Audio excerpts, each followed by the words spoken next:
The properties which, willy-nilly, we assign to substance by trusting it and by presuming to act upon it, are relative and functional properties. Has substance no other properties, positive and native to it, which we may discover by observation or experience? That substance has many native and positive characters is certain. In its diffusion, it lends existence to certain eternal essences, and enables them to figure in a flux of events. At each point, then, substance must exemplify some essence, of which, then and there, it creates an instance, but it does so by setting that essence in a frame of external relations, so that substance is always more and other than the essence which it exemplifies at any point. It is also more than the set of external relations, or the natural medium, into which these exchangeable essences fall. For this framework, apart from the exchange of alternative essences which diversify it and individuate its parts, would itself be a mere essence, like geometrical space or time, eternal and unsubstantial. This is not to say that, besides the essences which it exemplifies at each point, and the manner in which it connects and exchanges them, substance need have any other essence of its own. Its residual being or not being is antithetical to essence altogether and irrational. We may enjoy it, we may enact it, but we cannot conceive it, not because our intellect by accident is inadequate, but because existence which substance makes continuous is intrinsically absurd, a flux, and a contradiction. The question for the natural philosopher is therefore reduced to this: which, if any, of the essences revealed in human experience or observation may we assign to substance and regard as belonging to its essence? This question might be answered easily and rather gloriously in a single word: all. Every character, every relation, every event which occurs anywhere qualifies substance and is a property of it. We should thus come at once upon a perfectly correct, if perfectly useless, definition of substance. The essence of substance would be that of the universe, or so much of the realm of essence as is ever exemplified in existence, when, where, and in the manner in which it is exemplified. This definition, I say, would be correct, because the essences which substance takes on in detail are certainly forms of substance at those points, while those essences which it takes on in its larger sweeps, or as I call them, its tropes, are forms of substance on that scale and in those cycles. In this way, a man is a substance, because his human and his personal essence have become forms of substance in him, and the universe is the sum of all substance, the form of which is called the truth. Even those instances of essence which are not forms of substance in this passive manner are manifestations of substance by way of active expression or epigenesis. Though not embodied in substance, they are evoked from it and compose the realm of spirit, which is a natural manifestation of substance in man, but not a true description of it. The freest intuition is free only outwards, in that, like music, it need not look towards substance or towards truth, but like music, the freest intuition is closely bound to substance by its genesis, and rooted there altogether, so that all the essences appearing in contemplation belong to the essence of substance, as all the subtlest developments of music or dialectic belong to the essence of man. Nevertheless, the proposed definition of substance would be useless. It would merely say that all that exists exists, without indicating what is its tenure of existence or the mode of its attachment to substance. And this is a question which arises in action and which gives the category of substance its meaning.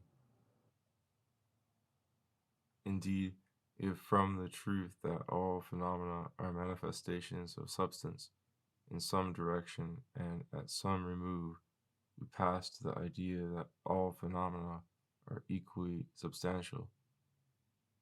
We should have fallen into a positive error, and the word substance itself would have become superfluous, which is the reason why modern philosophers have dropped it. Not that in dropping the word they have abandoned the category, something somewhere must exist in itself and be substantial. But this self-existence would be made to migrate from the heart of things to their surface, or to the total picture which they make in the mind's eye, or to this mind's eye itself, assumed though perhaps not mentioned.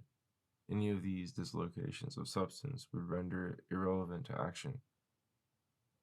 Action cannot accept phenomena simply as phenomena, but must trace the substantial thread on which they are strung together. For it is quite false that any phenomenon taken in itself is substantial. It is a mere essence, save for its backing in nature, which, although it always exists, is often very recondite and definable by essences very different from that which it wears on the surface. The dog in the fable, who dropped the substance for the shadow, might have found substance even in that shadow, namely, water and light reflected from the water. And if he had been a natural philosopher, he might have traced that ray back to the very bone which he had held in his mouth, and had let slip for the sake of its deceptive image.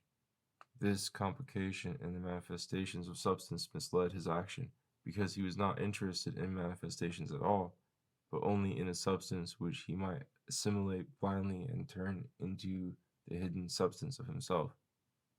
And this substance was not to be found where he sought it.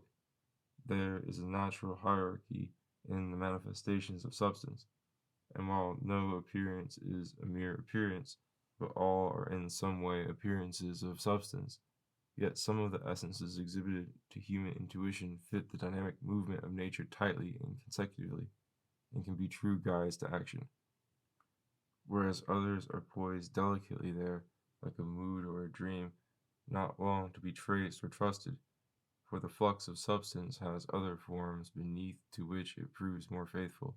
While we halt and disport ourselves at the human level, substance slips on in its merely material career, and that poem is ended. The study of substance is the pursuit of these deepest and most pervasive of its properties, and of the manner in which the rarer properties and the supervening unities are generated in that context. It is the study of physics. In dreams, substance mocks the pursuer. He wastes the motions of action in a direction in which substance is absent, and action, therefore, impossible. But in another direction, namely in himself, substance is always at hand, and he may ironically trace his dream back to it on waking. Pharaoh's dream was all about substance, yet much interpretation was needed before his fat and lean kind could disclose their relevance to the world of action.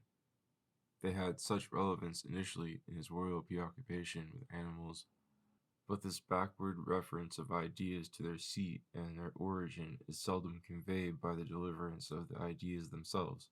When it is, they become reflection or memory. In the forward impulse of perception or policy, ideas have or have taken to have a forward reference to substance as well. Appetition turns them into prophecies. Fortunately, Pharaoh had at his elbow a prophetic materialist, to whom ideas were signs, and who readily conceived what genuine substances might be signified by them. And the event having justified his prudent guess, the statesman needed to go no further in his interpretation of ideas. The people's stomach and the king's treasury were ultimate substances for him. Had Joseph been a more curious philosopher, even a treasury or a stomach might have seemed to him but covering ideas, standing for undeciphered operations of nature, and he might have begun to speculate about earth and water, the sun and the miracle of seeds. But even if his science had advanced as far as the science of today, it would not have reached anything but some more abstract term or more refined covering idea. He had found substance, as substance may be found in the thick of action, in those harvests and granaries. There he had touched the hand of the Lord. There is another fable which renders the matter more subtly, and dwells more on its ideal side. Narcissus was not deceived like the dog. He knew that the fair image was but a reflection of himself, but in his love of form he was seized with a sort of desperate enthusiasm, and coveted that celestial object with an earthly passion, so that his fate was worse than the dog's. And in plunging after the shadow he lost not only that fancied substance, but his true substance in life as well. Not that self-love need always be suicidal. Had Narcissus been content to enjoy his own substance blindly in its coursing life through his members, he might have possessed himself mightily and long, being all action, all ignorance, all irresponsibility. He might have reverted from the Narcissus of fable to the Narcissus of Freud, but the poets have made him a symbol for a higher fate, for the great deviation of attention from substance to essence. This deviation, as we see in him, has two stages, one confused and mad, at which he stopped, and another sublime and musical, to which he might have proceeded. For Narcissus is the forerunner of Apollo, or Apollo in embryo. He explains the mystery of Apollo having been born so free and so deeply inspired. For high things must have deep and hidden foundations. The foundation of intuition and of all the free arts lies in the substance of the self,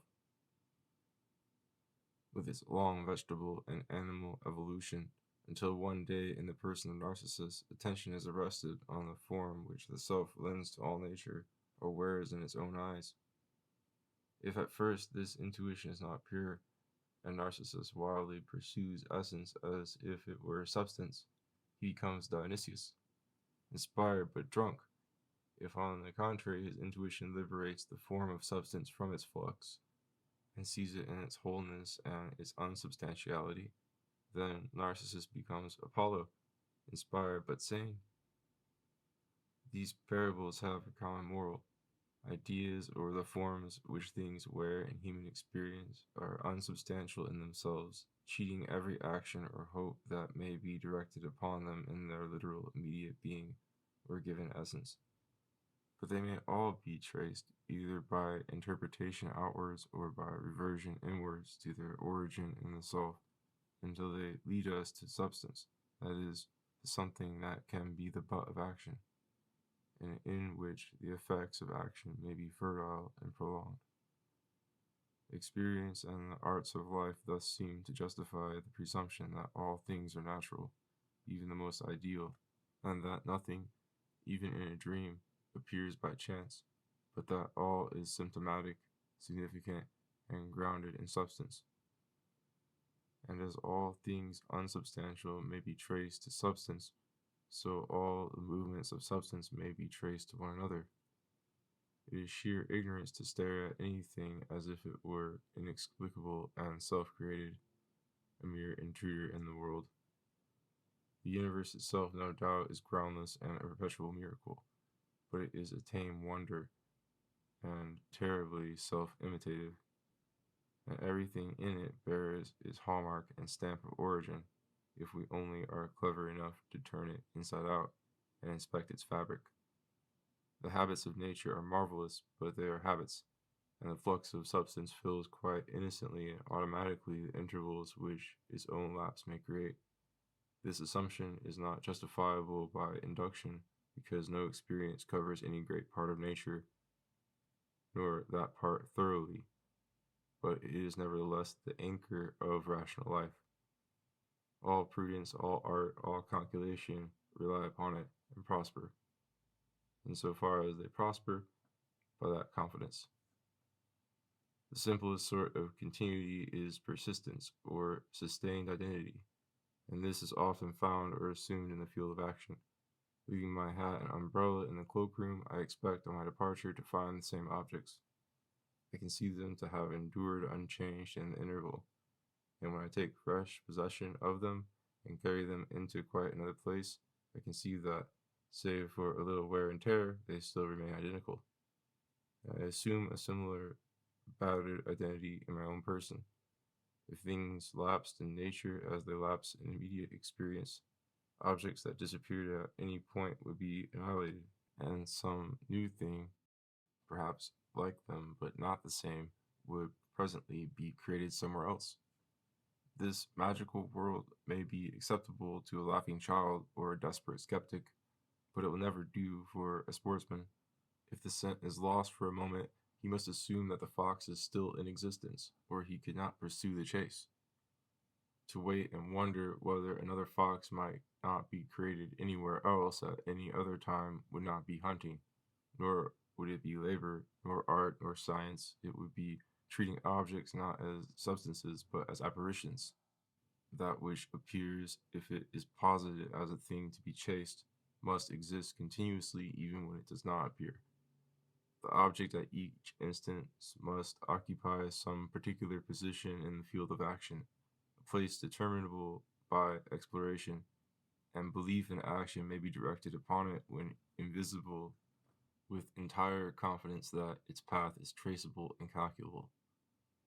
That substances persist through motion is a veritable postulate of practical reason, not a mock postulate known to be false, as Kant's postulates were apparently meant to be, but one believed to be true, and constantly revived by events.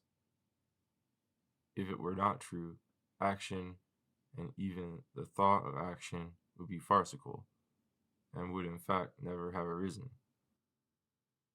Yet this postulate, as action implies and verifies it, does not extend further than action itself.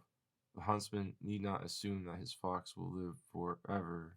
Possibly its haunting image, surviving the chase, may of old have suggested to him his totems and animal gods, but in the chase itself only a brief persistence, limited to this particular fox, is posited or proved. Soon this substance is expected to disappear. True, it may feed the hunter or his dogs, yet no theory of a total and absolute indestructibility of substance, through all its transformations, need be broached in practice. The persistence which the human mind tends to attribute to things, especially when they are loved or feared, is less that of their substance than of their ghosts. It is a confused intermixture of essences with facts, casual circumstances with profound reverberations in memory. Experience, even in those of us who think ourselves enlightened, is full of increments and losses which seem to us absolute, as if they were souls, strengths, or illuminations coming from other spheres. The field of action remains to that extent an animated chaos in which at best certain magic rhymes may be detected, which superstition raises into laws. Were it not for sane instinct, custom, and the steadying machinery of the arts, we should all be little better than poets. It is but a thin thread of calculable continuity that runs through immediate experience. Might it not be a fire whose very nature was to lapse?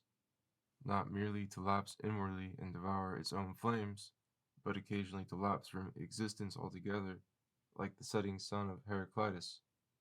A different sun, he observed, was created in the morning, and perhaps not all the intervals or pauses between existences would be so regular, nor the existences so much alike. Some sun might be the last. It would not follow that it had not existed. So all existence might be occasional and destined some day to fail altogether.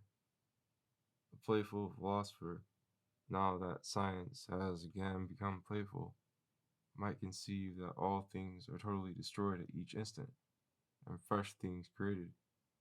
I was going to say in their place, but I should rather say in fresh places, since times and spheres in such a system would also have no unity and no continuity. Yet these momentary worlds would still be substantial in the transcendental sense, They would not be merely phenomenal if they were independent, while they lasted, of the notice taken of them by any mind. Perhaps a moralist or a poet might call them unsubstantial, because transitory.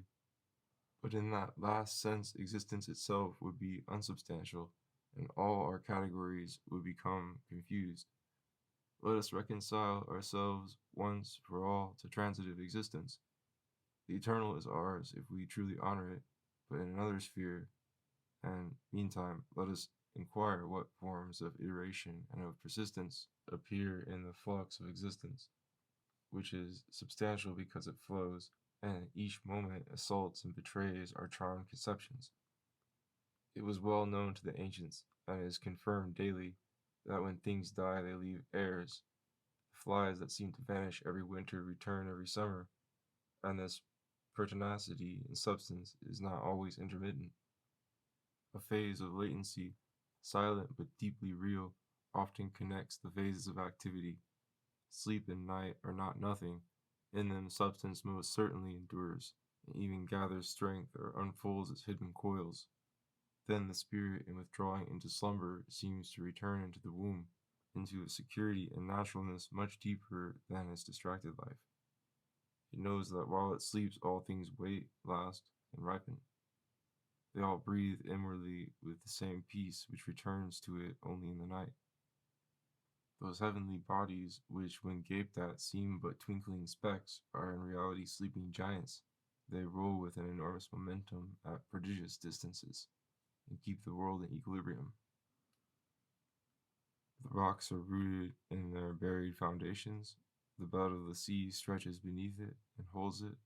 The earth broods over its ominous substance, like a fiery orange with the rind of stone. It is this universal pause and readiness in things, guarding us unwashed, that chiefly supports our sanity and courage. This constancy gives us security. The eyes may close in peace, while the child's dreaming hand, half closing, prepares to grasp a sword.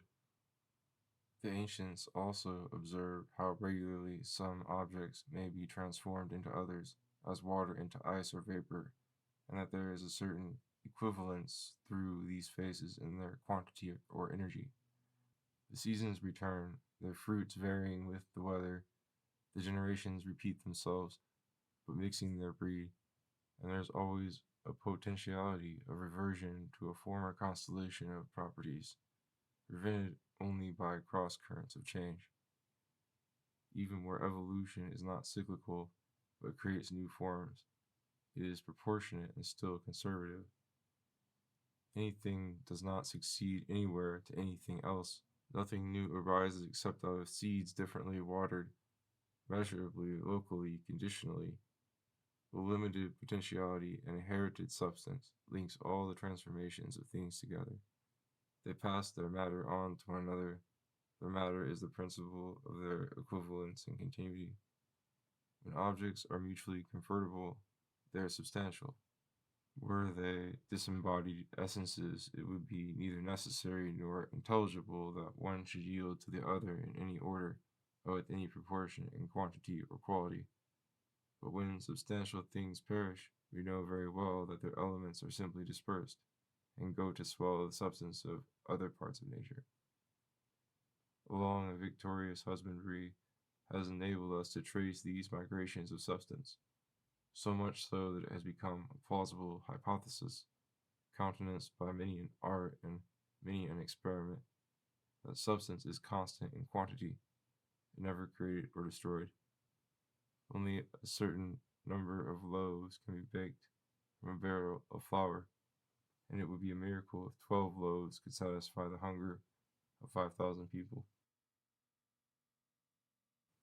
Famine and war, commerce and prosperity are evident phases in this natural economy. Friction and crowding of substance here, scarcity there, and everywhere a limited, special, temporary opportunity for existence. It is to be observed, however, that this quantitative limitation in things is, for human experience and science, rather a matter of averages and of proportion between desultory facts than any traceable persistence in particular substances. Genesis is roughly subject to calculation and responsive to custom, but its inner texture eludes observation. Nor is this to be wondered at or set down as an argument against substance altogether. Because if we remember how and why substance is posited in the beginning, we shall not expect it to exhibit the sort of permanence which belongs to specious objects. Specious objects are mere essences. In themselves, they are eternal and always recoverable in their absolute identity, except for physical difficulties in reproducing the same attitude in the psyche. Substance, on the contrary, is internally in flux, so that the presumption of identity with which we revert to an essence or to a term in discourse is likely to be ill-grounded if we transfer it to a thing, the substance of which is always changing its form. Moreover, the very notion of persistence, like all notions, is a specious essence. It is cumulative and emotional and given in that dumb feeling of duration of which a certain specious philosophy has made so much. It is not to be expected that substance should realize internally this specious quality, which may express in human intuition one aspect of its movement. The feeling of blank duration itself covers a slumbering life in the psyche, roughly sustained and rhythmical, like breathing, but by no means changeless or simple. Obvious persistence is a comment made superficially on a physical flux not clearly discerned, whereas the persistence of substance is something integral to that flux itself, rendering its changes and its phases successive or contiguous. If the elements of substance resembled persistent images in sense, or were indestructible cubes, spheres, or pyramids, these Egyptian solids would hardly possess the sort of permanence impressing the traveler who stops to admire the pyramid of Cheops. This pyramid was once built, yet it defies time paradoxically. The stars have the same sublimity, for they ought to burn out or fall from heaven, and yet, in our limited experience, they do not, so that an existence seems to us to have put on the eternity of an essence. And by this marvel, our own steps and breath and vapid thoughts are rebuked and arrested. But atoms having immutable geometrical forms, and no inner substance save pure being, would be eternal by definition, and not suitable elements of existence at all. They would have no scale for time within them, no sensitiveness to motion or change of relations. Their inner nature would be irrelevant to that flux of existence which it was designed to render intelligible. It would be only their changing arrangement in the void that would determine the field of action. And since the void has pure being in it no less than an atom, both having geometrical extension for their essence, it is not easy to see how the limits or the position of an atom could themselves be determined. A crumbling pyramid is more substantial than an eternal one. Indeed, if those Egyptian solids were existing bodies and not merely geometrical essences, their indestructibility, supposing them indestructible, would be a contingent and merely historical fact. It is evident that a spherical, cubical, or pyramidal body might at any time fall to pieces. It is an atom provisionally, by courtesy or virtue of its function in a given mechanism. In its existence and substance, which are centered equally in every part, it is thoroughly divisible. Yet, in admitting this undeniable possibility, or rather this natural presumption, that Egyptian atoms should someday crumble, we still posit and imply persistence in the world, for the principle of existence in those fragments would be the same as in the atoms when they were whole, in the same medium of space and time, or whatever else it may be, and the same fatality of motion and of order would permeate that dust and govern its destinies. It was evidently these deeper properties of substance that kept those atoms whole, if perhaps during some cycle of natural existence they remained indestructible. And among those deeper properties we must count the void in which those atoms could move and the mysterious cohesion and fertility of some of their aggregates, by which nature is diversified and made alive. The atomic theory is nevertheless, in one sense, inherent in physics, and alone possible because the very nature of existence is to be dispersed in centers, dislocated, corpuscular, granular. The parts must be particulars externally related. Any demand for unity, not a unity of arrangement, derivation, or conjunction, turns its back on existence. Indeed, these very unities of arrangement, when substance realizes them, are not contained in the substance at any point or any moment. They are not seated, for instance, in any intuition which may define them, or in any perception which may posit them in the world. They belong, if they are realized, to the realm of truth. It is simply true that the parts of substance have assumed that arrangement, and this truth is not proved by the mere intuition of such a unity, which might be specious only, but must be made the goal of a laborious investigation and a practical faith. The seeing unities are not false. They are manifestations of substance like the intuitions which we have when we read poetry, but they express our reaction to a manifold object and our gross relation to it, rather than the diffuse substance of that object itself. The unities and arrangements embodied in substance are not separable from it or from its flux, and like substance and its flux, these can be known only functionally. For this reason, an atomism which professes to define its atom trespasses against the modesty of our genuine contacts with things. The atomism of Democritus, with the Cartesian notion of substance and the Newtonian notion of space, time, and matter, are all too graphic and mathematical. They betray their Eleatic and Pythagorean origin, and share a poetic or mythological Gnosticism which thinks to decipher the heart of nature in terms of human intuition. These terms may be admirably chosen and the best possible, but their value is not exhaustive and must always remain symbolical. The persistence of substance can hardly be intrinsically similar to the stubbornness of some ghostly image that will not down. Great philosophers, having been men of universal mind, have instinctively set the same standard of accuracy and truth for all their investigations.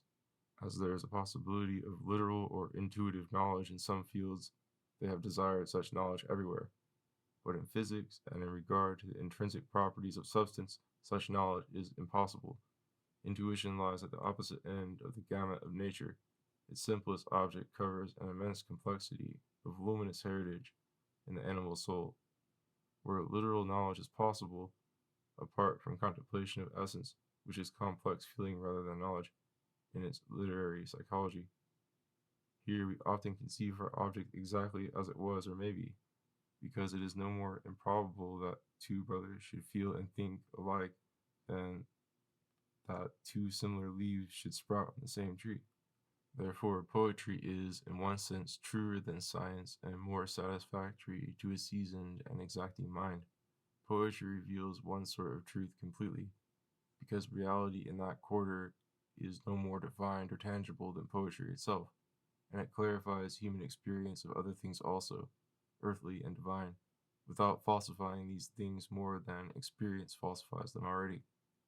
Science, on the contrary, the deeper it goes, gets thinner and cheats us altogether until we discount its symbols. We may leave it then for literary psychologists and intuitive metaphysicians to record their experience in ways appealing to men of their own mind, and we may leave it for mathematicians to construct possible worlds. The practical naturalist is concerned only with such properties of substance as are implied, measured, and illicit in his arts and in his explorations. The study of nature is the most picturesque of studies, and full of joy for the innocent mind. But in natural science all is familiarity and nothing comprehension, save as there is a humorous or devout comprehension and foresight and trust.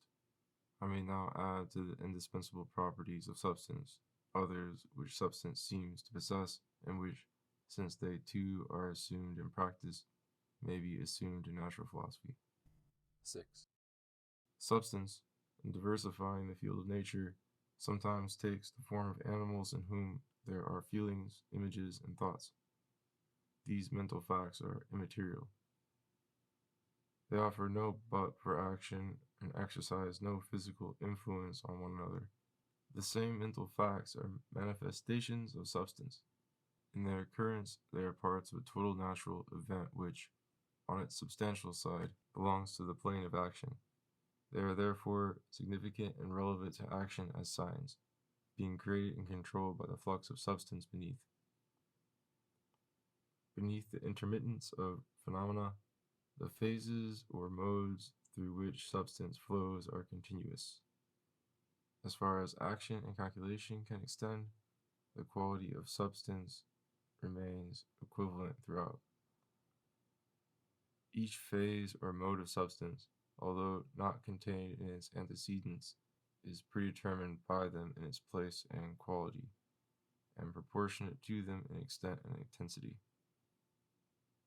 An event will be repeated if ever the constellation of events which bred it should recur. This regularity in the genesis of modes or phases of substance is constantly verified in action on a small scale. To expect it in substance is the soul of science and art, but to expect it in phenomena is superstition. When, then, in perception, action, memory, or hope, experience is treated as significant, a substance is posited which must be external to thought, with its parts external to one another and each a focus of existence. A substance which passes through various phases is unequally distributed in the field of action and forms a relative cosmos surrounding each agent. Action on these assumptions makes it further appear that this substance is the source of phenomena unsubstantial in themselves, but significant of the phases of substance which produce them. That these phases are continuous and measurable, and that each transformation, though spontaneous in itself, is repeated whenever the same conditions recur. Now, a substance possessing these functions and these characteristics has a familiar name. It is called matter. Matter is the medium of calculable art. But I have found from the beginning that the impulse to act and the confidence that the opposite partner in action has specific and measurable resources are the primary expressions of animal faith. Also, that animal faith is the only principle by which belief in existence of any kind can be justified or suggested to the spirit. It follows that the only object posited by animal faith is matter, and that all those images which in human experience may be names or signs for objects of belief are, in their ultimate signification, so many names or signs for matter. Their perpetual variety indicates the phases through which the flux of matter is passing in the self, or those which the self is positing in the field of action to which it is responsive. Apart from this material signification, those feelings and perceptions are simply intuitions of essences to which no existence in nature can be assigned. The field of action is accordingly the realm of matter, and I will henceforth call it by that name.